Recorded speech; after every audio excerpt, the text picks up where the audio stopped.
We are live. Lizzie, did you know this is now live on YouTube as well? Oh, how fancy. Hello, I know. YouTube. Hello, YouTube, all my 0 subscribers. Actually, I think I've got 30 subscribers on YouTube. So just Wow. saying, I am now a big hotshot. 30, might not even be 30, might just be 3. I might have added the 0. Got to start somewhere. You got to start somewhere, right? I've been doing this for 2 years. I've nearly got, I think I'm 5, including this one, 5 episodes away from having 100 episodes. Wow. Is Not that bad. Centurion? Is that what? Yeah, I'll be a Centurion. I don't think it changes much. I don't think I get paid for doing it, but we will start from somewhere. Love that for you. Rome Well, wasn't built in a day. yeah. But look, it's good to see you. Everybody else, if you're here and joining us, thank you. Firstly, and if you're not, I always make the same joke. If you're not here, where are you? Which is a stupid joke to make, but I'm going to make it anyway. We're not going to get started straight away. We're going to give you a bit of time to join. But if you are here, please say hello. Please tell me who you are and where you come from and where you're listening from. And get involved as well. Oh, I've got a comment already. Look at this. Can you see that, Lizzie? Dave Brown. Dave Brown, he obviously knows you. Hey, Lizzie. They need to say hello to me, Dave. Don't worry, I'm okay. Not jealous at all. It's obviously, please say hello. Please ask some questions. I always think it's better for you guys to ask questions than it is for me. You guys are in the moment. You guys have some of these challenges or some things that you think Lizzie can answer. So please get involved. It makes the podcast, LinkedIn Live, whatever you want to call this, a little bit better. Okay, so please don't be afraid to get involved. If we get started, because we're now nearly 2 minutes in, Lizzie, welcome back. You are one of a very short list of people who I've allowed to come on here twice. I've got so much to say. You have so much to say. She begged me. She's like, I've got so much I need to add. But I think this is perfect, right? Because I feel like it's an extension of that first one. And the first one was obviously around confidence, a little bit of emotional intelligence, etc., right? And so I think the human side of leadership will lead into both of those two things. And just being like we've both been in this space now for a few more years. Is it years? Yeah, it is. The last one was maybe a year and a half ago, and so lots of lessons learned. And so I'm really excited to see what you have to share. But before we get into that, let's have a new introduction. Okay, so Lizzie, please introduce yourself. Tell the audience who you are and what you do. Wonderful. Thank you so much, Rich. It's a pleasure to be back. So I am a leadership development specialist, and I specialize in supporting high-performing teams make the most of their potential through what I like to call, and the phrase of this podcast today, that human side of leadership. So I often work with very strong, analytically capable teams and people who are very confident and competent at their job. And where we like to elevate that is on that human side. So it's being able to influence your team and people around you. It's being able to communicate. It's being able to work with empathy and connection with humans, because ultimately you can create an amazing strategy, but the people are the ones that are going to be delivering it. So that's really where I specialize in. So my background ranges, so I'm based in the UK now, but I spent many years in the Middle East, so I have a lot of leadership experience out there. But I work with a full range of industries, from kind of the consultants of Accenture and PwC and that kind of line of work, right through until like FMCGs. I've worked with KraftHeinz. At the moment, I've kind of fallen into the industries of construction and plant hire. So working with guys tarmacking the roads. So it's a whole different range, but ultimately the common thread there is people. Yeah, I love that. I love that. Look, since our last kind of episodes, where we did look at like emotional intelligence as being like the key foundation for this confidence piece. We've both progressed a little bit. It'd be really interesting to hear kind of what you've learned in this space and around kind of leadership since then. I love that. And when you were first mentioning our previous podcast, that's what was coming to mind. And I kind of used to introduce myself as I'm an emotional intelligence and resilience expert. And yes, I still am an expert in those areas. However, I've shifted the language. And I think this is a common thread because this is what I spoke about last time as well. It's the language that of the message that I'm kind of trying to communicate, because ultimately I'm trying to help people and simplify the language so they can really understand what leadership actually entails. So I've kind of moved away from the terminology of emotional intelligence and resilience per se, and almost try to simplify it and use very relatable and lots of examples of real life tangible situations that people are going to connect with. So when I speak about these leadership skills, and what I've really learned is that it's all great in theory. We can understand, yes, we want to be having kind of patience and responding, not reacting to certain situations. But it's when the pressure hits, and that's in those moments of deadlines or kind of unforeseen circumstances at work, that is where people's old patterns of behavior come out. And that for me is what I guess I've really learned, is that it's the human behavior underneath. Like, it's not just, oh, this is how you present better in a certain situation. And it's not just about how you kind of deliver a certain message or get people on board. It's your understanding of yourself kind of underneath it that drives those behaviors. So it's that first internal lens and understanding. And then once you kind of have a bit of a grasp on that and understand your own patterns, then you can start looking outward and start to notice those same things in other people. And once you start to, kind of understand that pattern of behavior, then you can start to influence people and, get them motivated and on board and delivering the strategy so much easier. Help me and the audience understand what it is you're looking out for in first of how you do that with somebody, but what it is that you're trying to create an awareness around. I would say one of the first things is when you can like notice it in yourself, is when you're almost like pointing the finger and feeling that there's someone to blame or this frustration. So it's often those emotions that are coming up of discomfort. So you're either feeling a frustration towards a situation, you're feeling it's heavier than it kind of necessarily needs to be, or the opposite, where there's another kind of uncomfortable emotion, but it might be avoidance. And it's like, why am I procrastinating on this thing? Why am I avoiding putting myself out there or forward to a certain scenario? Noticing when those emotions and sensations are kind of coming up for you, that is the point where I would encourage you to pause and question and ask yourself why. It's really understanding why am I avoiding this? And it's a lot of it is accountability and taking that responsibility yourself. And it's hard to do, to say, actually, some of this situation I'm playing a part in. So that's it's that very first difficult step of that ownership. But once we can kind of come at that from a very compassionate lens of saying, rather than criticizing myself and being like, oh, I should be doing X, Y, Z, if you can just pause and question why, take it a bit more lighthearted, put some humor to it, being like, oh, I'm doing that again.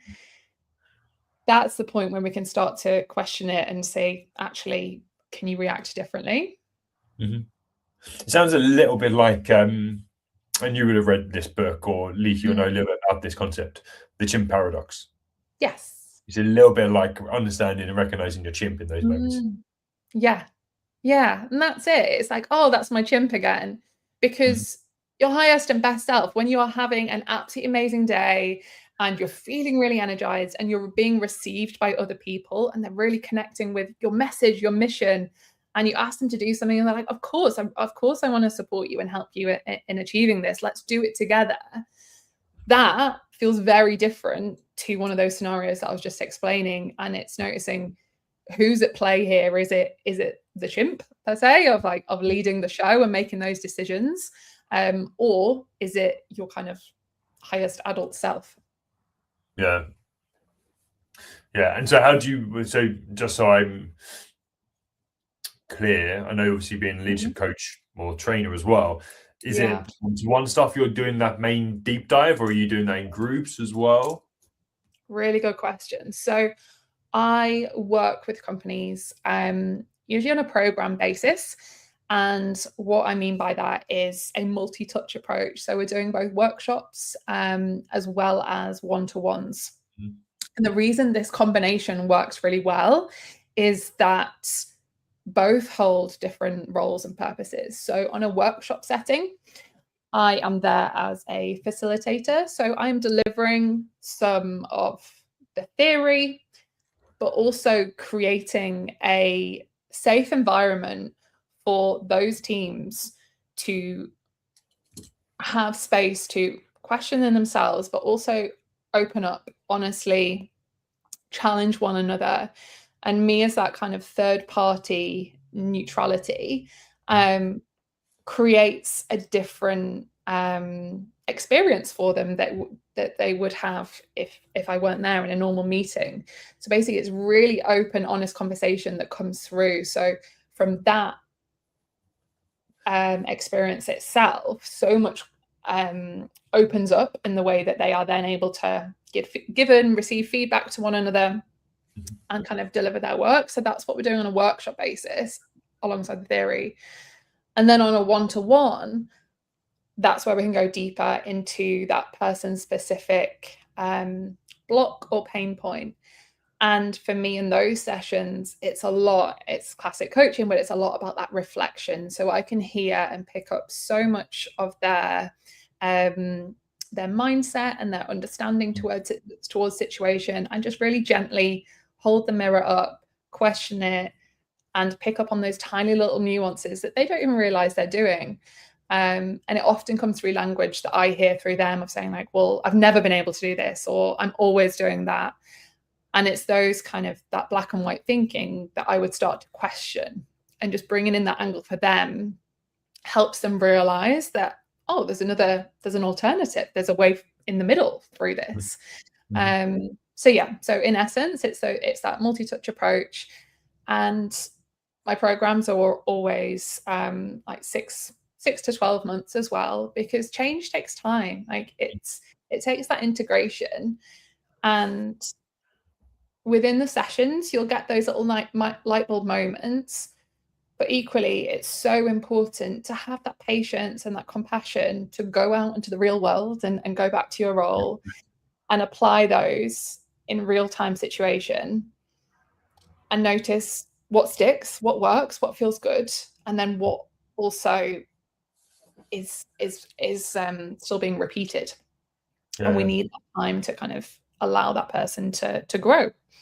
Yeah, I see it. Obviously, we do very similar things, right? And the spaces you can create within a group, does two things for me. Is shows that one person is not. It's not the assumption that we are in this by ourselves, and we all are. We're the imposter syndrome concept of we're not good enough, or I'm the only person that does this. Shows actually that people are fallible, but also there is a bunch of experience and knowledge and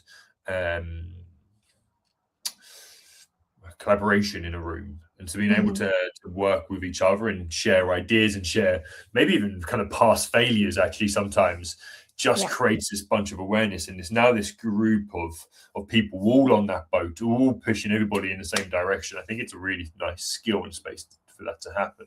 But then a bunch one-to-one space. Do you have I don't want this to be a sales pitch to what you do.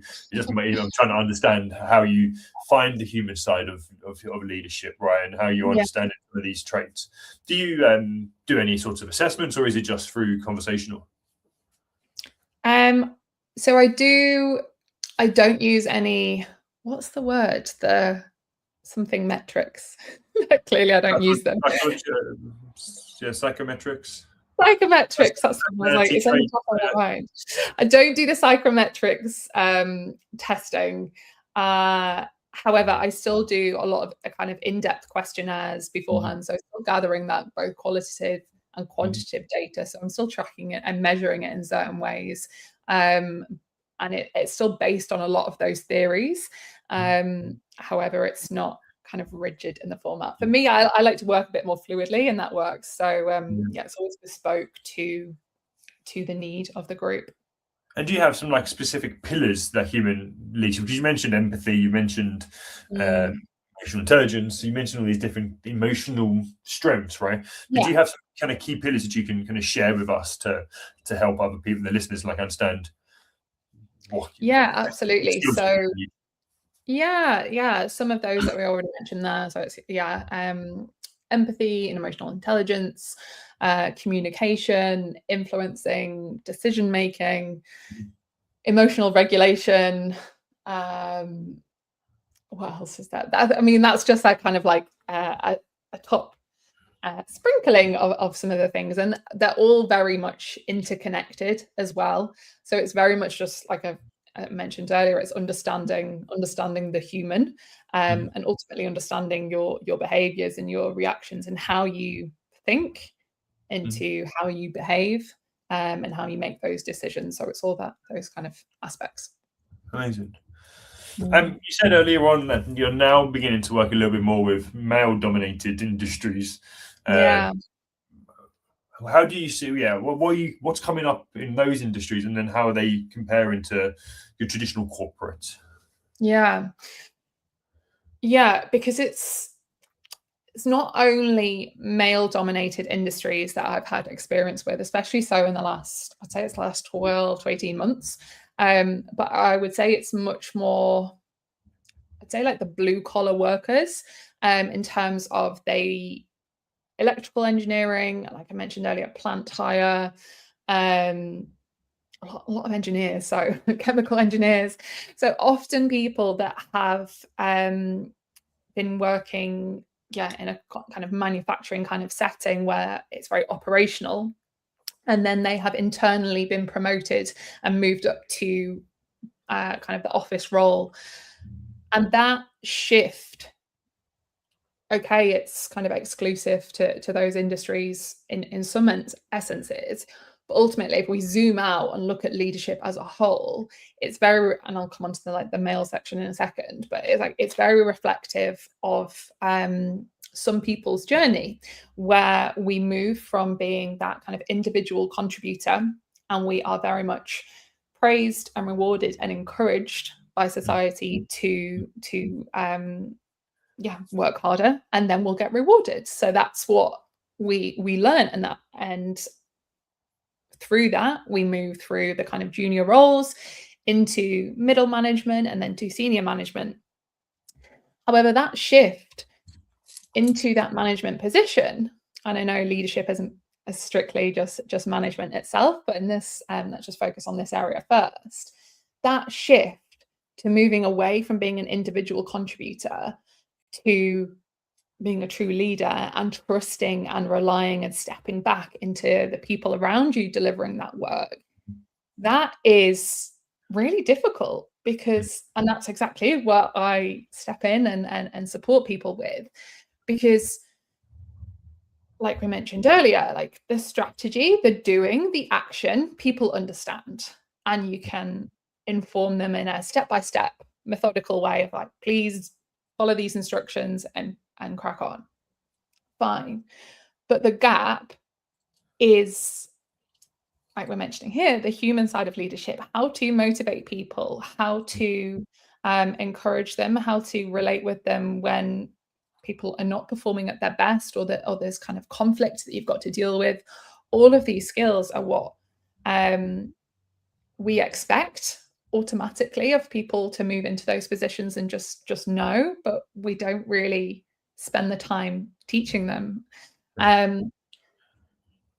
So the experiences that I've had in some of these industries, it's been really interesting, especially so I would say in the one-to-one sessions of the men that I have had these conversations with, because the classic phrase that I've heard countless times is, I know it's not therapy, but, and it's blah, blah, blah, blah, blah, like all this kind of unspoken emotion and understanding of themselves finally coming to light and coming out to the table to explore with me in a really safe environment. And it's finally the point where they are able to kind of connect the dots about how they feel about themselves because of their own, whether it be childhood experience or even just experience through their career, and the confidence level they have in themselves, how they communicate. All of these factors are now coming to light when we are exploring who do they actually want to be as a leader.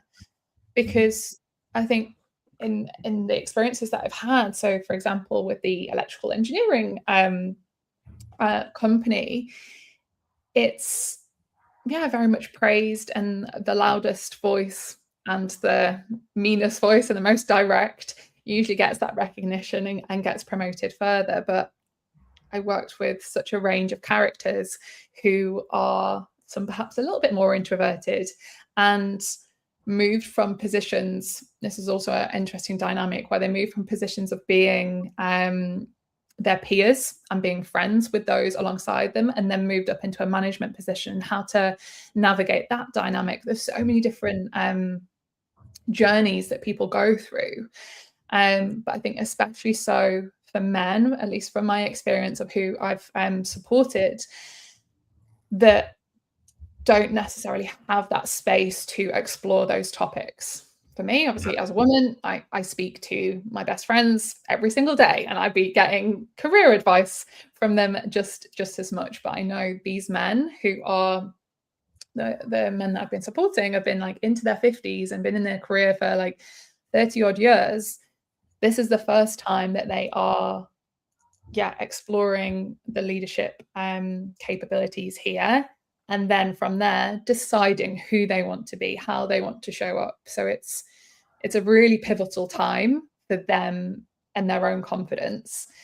And what the biggest reward, and I just got tingles there when I thought about it, like the biggest reward I see from that is how they show up and the impact they're able to make within their roles. Fine, but that doesn't stop there. The ripple effect goes into their relationships with their wife, with their children, with their own energy. So one guy in particular, his wife was coming to him after the workshops being like, what are you doing in these workshops? Like, what is Lizzie teaching you? Because I see such a difference in you. Like, you're the calmest you've ever been.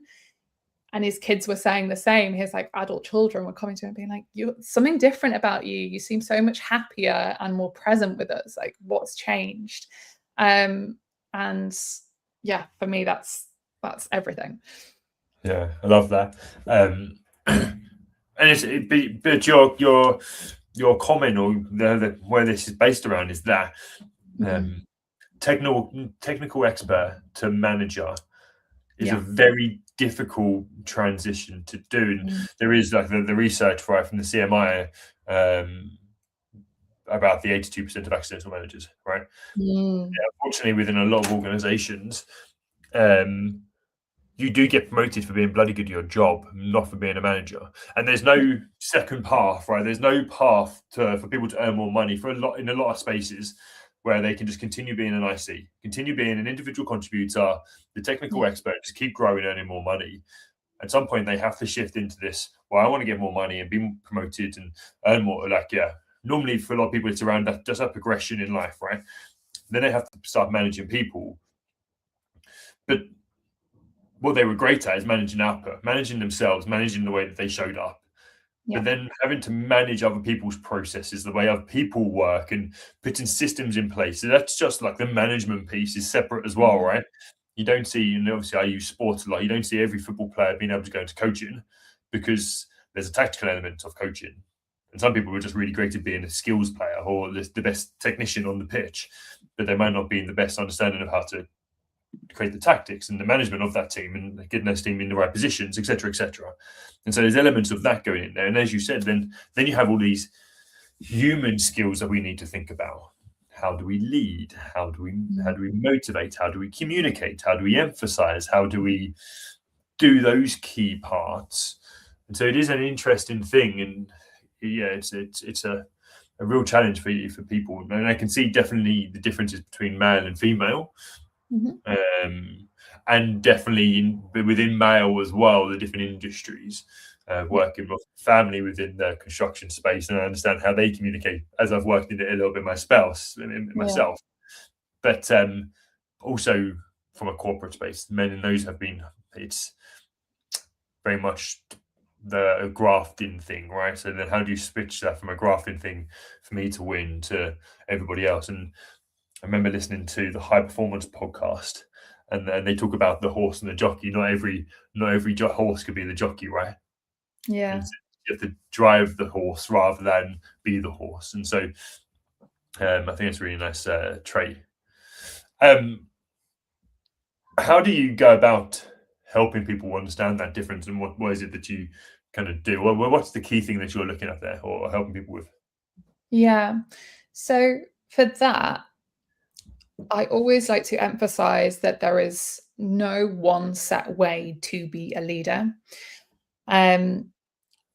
So the first point is, like I said, awareness of your own patterns and understanding how you are already leading, because whether you like it or not, you'll already be performing some of these kind of behaviors automatically.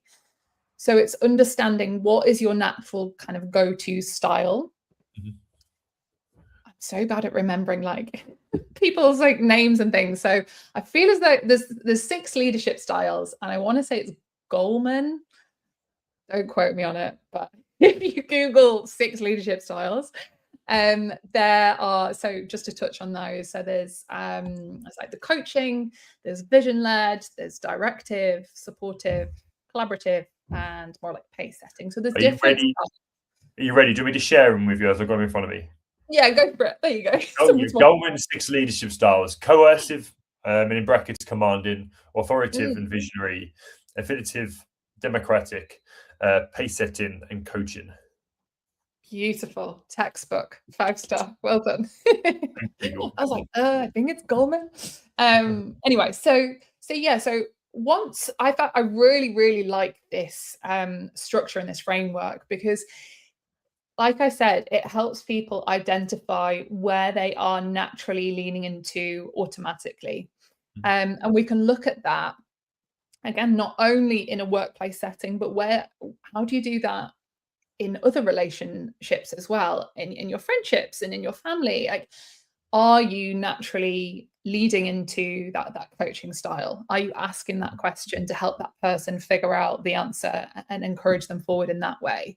Or do you naturally lean into the more like kind of directive tone of being like, here's what needs to happen, I'll give the instructions and I expect it to be done in this way?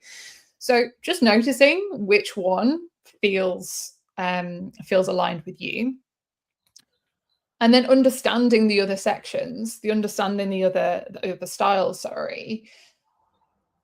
allows you to then go into new situations and try them, because they aren't going to be the perfect fit for every situation. But I always think in a kind of a health and safety scenario where something needs to be done accordingly, you are going to be much more directive. You don't want to be asking them, hey, like, what do you think about this? Do you want to try a few different things? Like, no, you might get set on fire. Like, we're going to do it this way because it's the only way to do it. So it's understanding which skill set you need to kind of flex up and pull back in different ways. And it's that trial and error approach that I love to encourage the people that I work with to explore. And it's very much that kind of inquisitive mind. So that's one way. Another way that I just thought of someone there, which is a really nice example. So I coached a what's his title? I think he was like director of technology. So he works in a renewable energy company, but he's a director of technology. So he's very analytically minded, now managing a team, and was struggling to empathize and sort of influence them in different scenarios, and was getting a bit of feedback that he was a bit cold and he was a bit harsh at times. And we really explored what his strengths were. I always like to do that first, being like, what are you doing already well and what do we want to continue more of? And then looking at the gap of being like, okay, where are you not getting the responses that you would expect? And he was highlighting, okay, well, I expect standards to be up here, really, really high. I don't understand why everyone else isn't on board. Why are they not? Why do they not care as much? Why are they not fulfilling the expectations in the same way? And the light bulb moment for him was understanding humans through a kind of analytical lens. So using emotions as data. And this might have been something that I touched on with you a year and a half ago. So it's still a common theme, but it really, really clicked for this man that I was supporting, that he could start to gather that data and use a kind of methodical approach to understanding humans and observing who leant forward and felt safe enough to share their opinion when he asked a question, and who was holding back, and then questioning and understanding what that meant. And once he started to observe those kind of quieter behaviors and the body language, the silences, the eye contact, using all of those as, like I said, a framework and a structure that he can then apply, something clicked in him and he was like, oh my gosh, like I can read the room so much better. And it's not this kind of foreign language of, oh, this person's feeling an emotion and I don't understand how they feel. They can start to look for those clues. I don't know if that answered your question, but there's a story regardless. Yeah, I love it.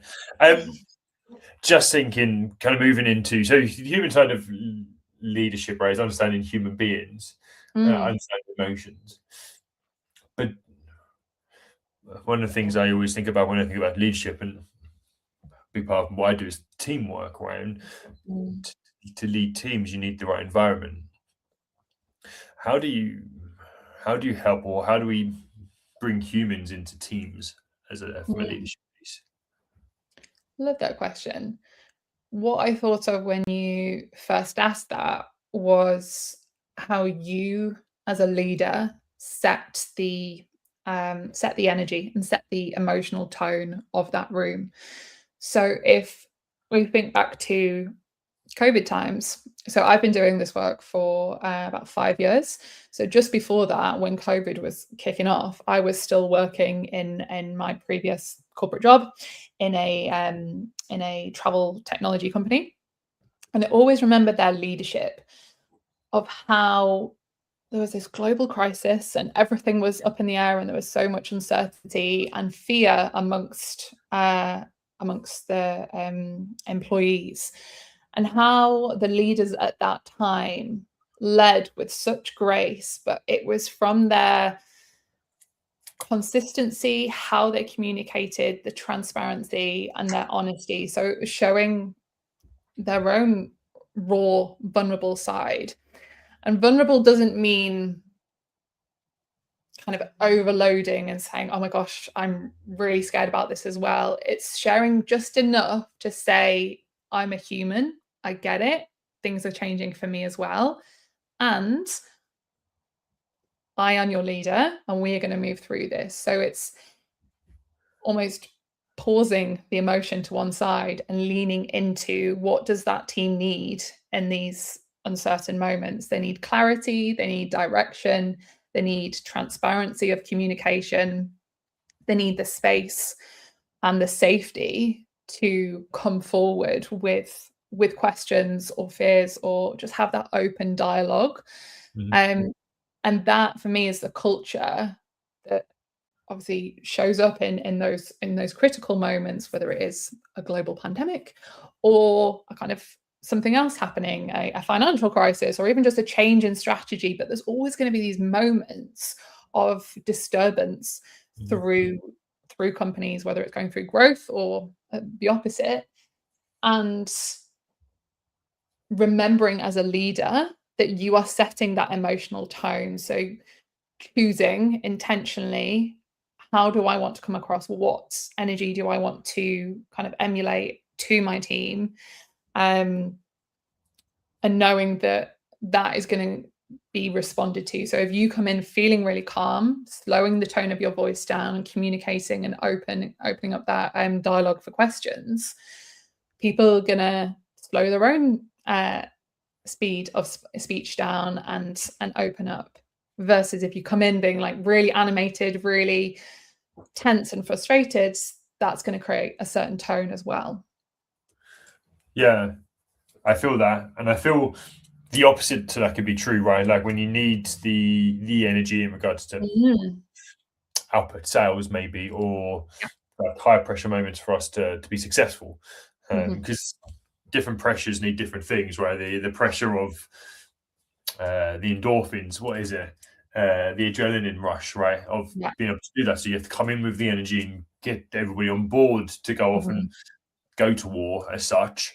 And that's a different energy to, okay, well, we're in war and we need to take a moment just to chill and recover a little bit. And you're the person setting that energy.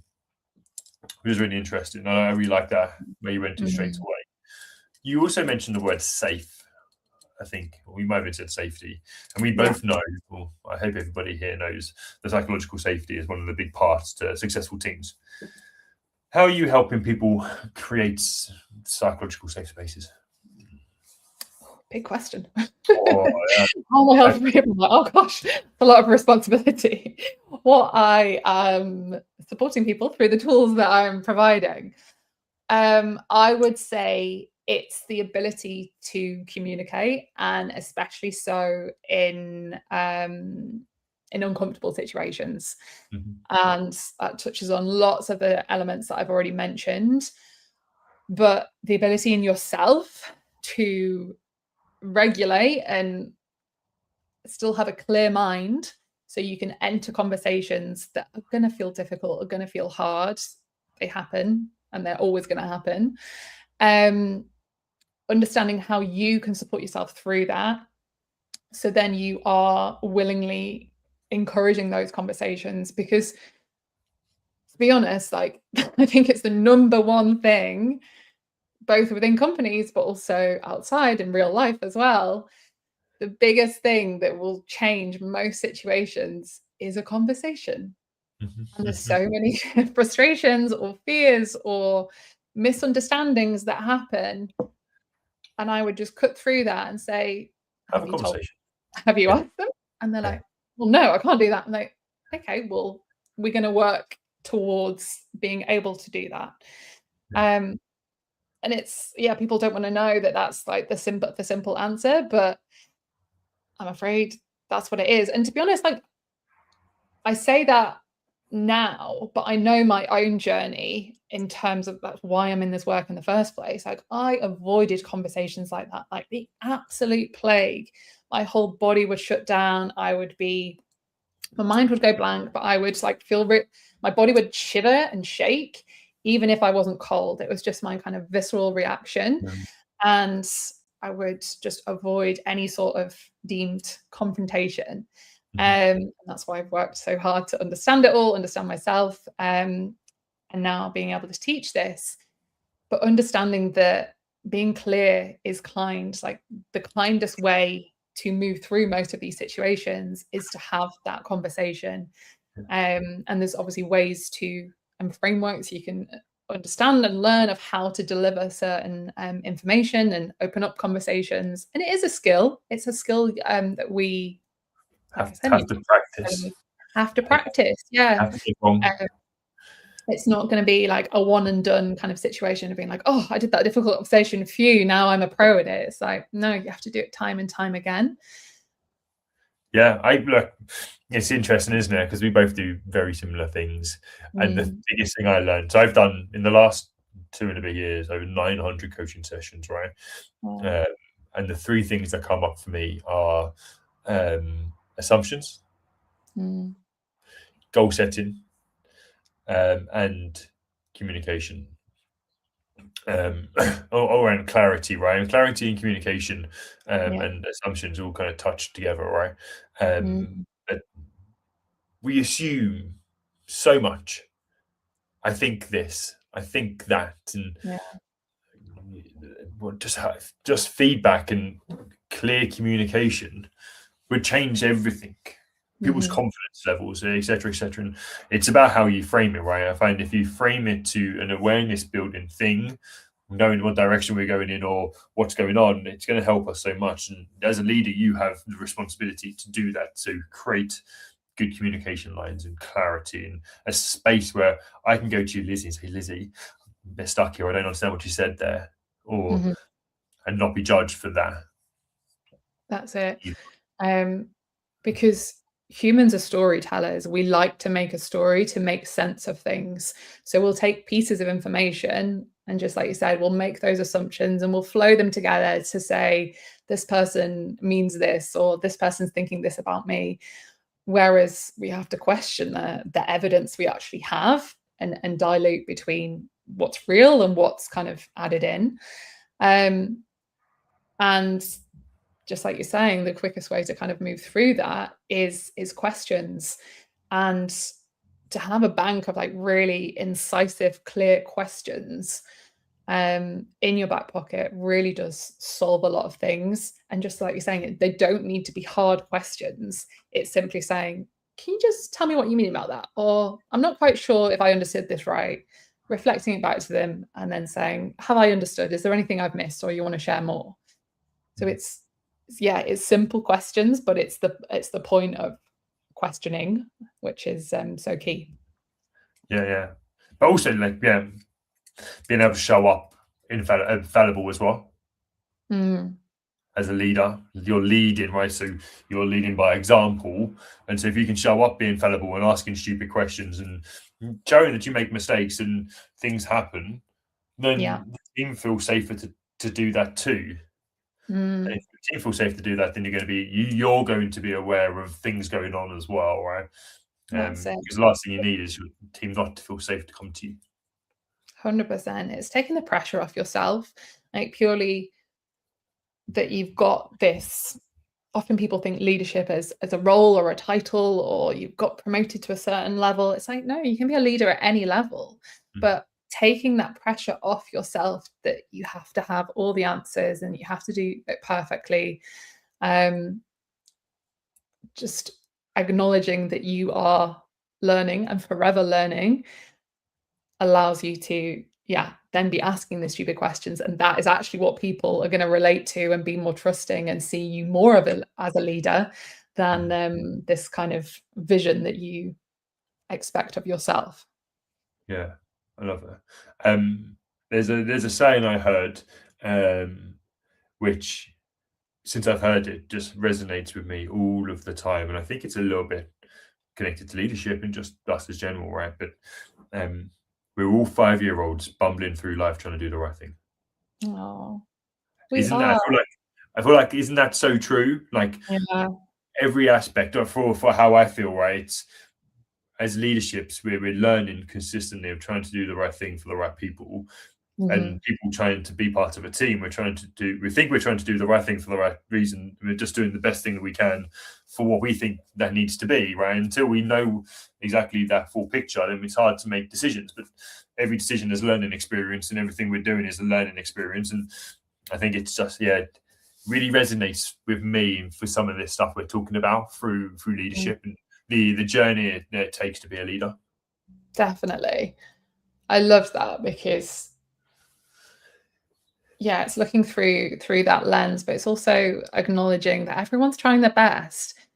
So when an uncomfortable situation comes up or there's a moment of conflict, pausing and putting yourself in their shoes and being like, what were they actually trying to do? Because 9 times out of 10, they weren't doing it to be an absolute pain in the arse or to try and get at you. They probably had good intent and they probably thought their way was the way. So it's understanding other people's perspectives, and then finding that common ground allows.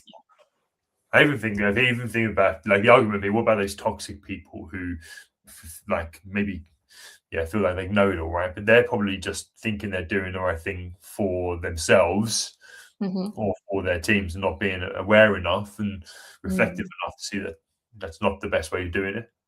Yeah. So I worked with a team last year.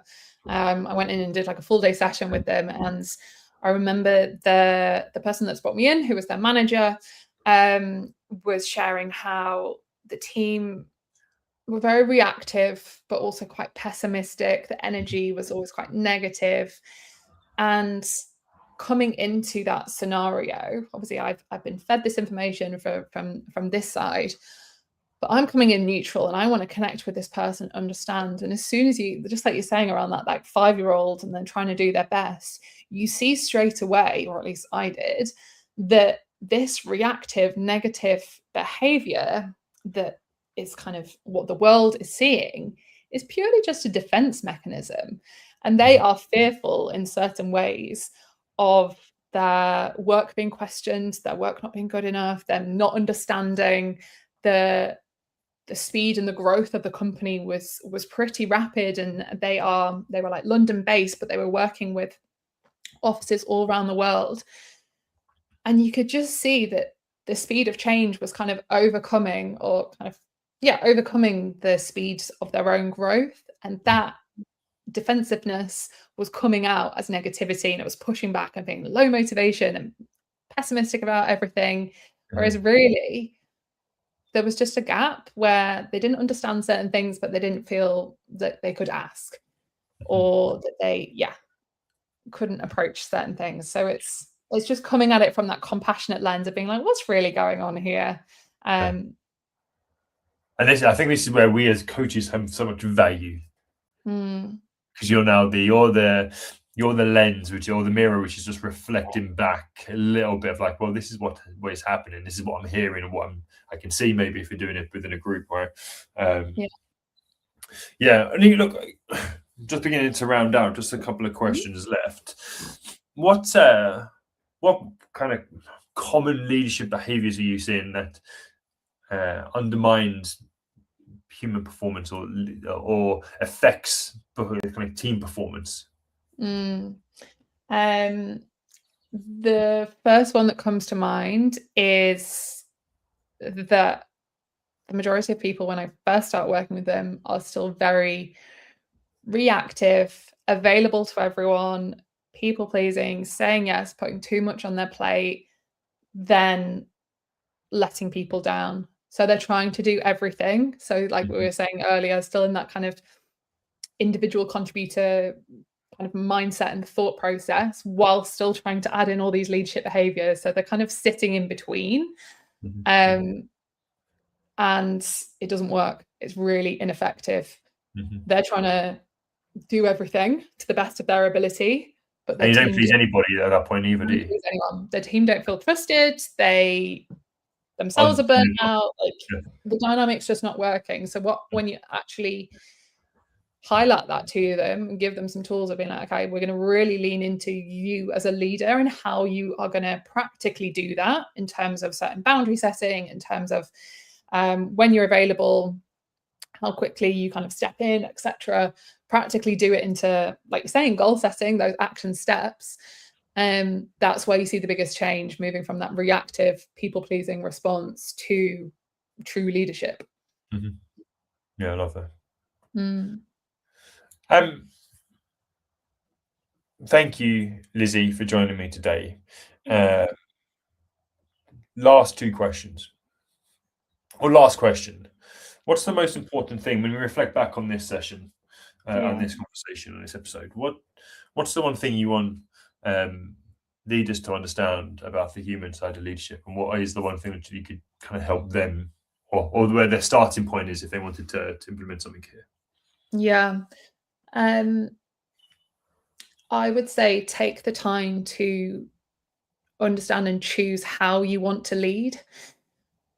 Because if we automatically continue as we are doing our jobs and without having that space to intentionally think and choose, that is where you're going to be sitting here in 5 years' time, in 10 years' time, and nothing will have changed. So you always have that ability to shift your behaviors, but it takes your own responsibility to stop and pause and say, okay. And when I say like choose how you want to lead, explore that with a few different questions in terms of what's the impact you want to make, how do you want to feel, how do you want your team to experience you, what's that one area that you really want to like shift and grow in your team, like breaking it down into, like you said, goal setting, really, really tangible steps, but start with that bigger question of being like, how do I want to lead? And that intention behind it will then create your kind of plan forward. Yeah, I love that. And then lastly, for people on YouTube, I mean, I say that because obviously on LinkedIn you're connected here. All the fans. No plug. Where can people find you? So you can find me on LinkedIn.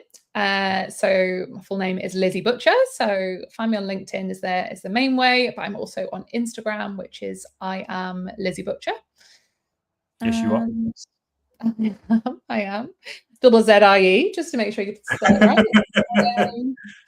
I was like a rapper that. But no, those are the two main ways. Website, of course. Yeah, people are still going on those. Yeah, I love it.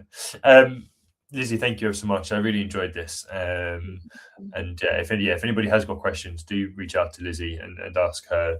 Because I feel sure she will help, or you can ask me as well. And if I can steer towards Lizzie, then I will do. Next week, I am speaking to Josh, where we're looking at nutrition and human performance and men's human performance as well, which will be really interesting, and to have a deep conversation into that and how that impacts us, which will be really great. So keep an eye out for that and the upcoming ones, which are going to be really cool as well. So hope everybody has a fantastic weekend and finish to the week. And I will see you all next week. Lizzie, stay where you are quickly. Take care. Bye-bye. Bye. No. It's not what the button I wanted to press. I want to press this one.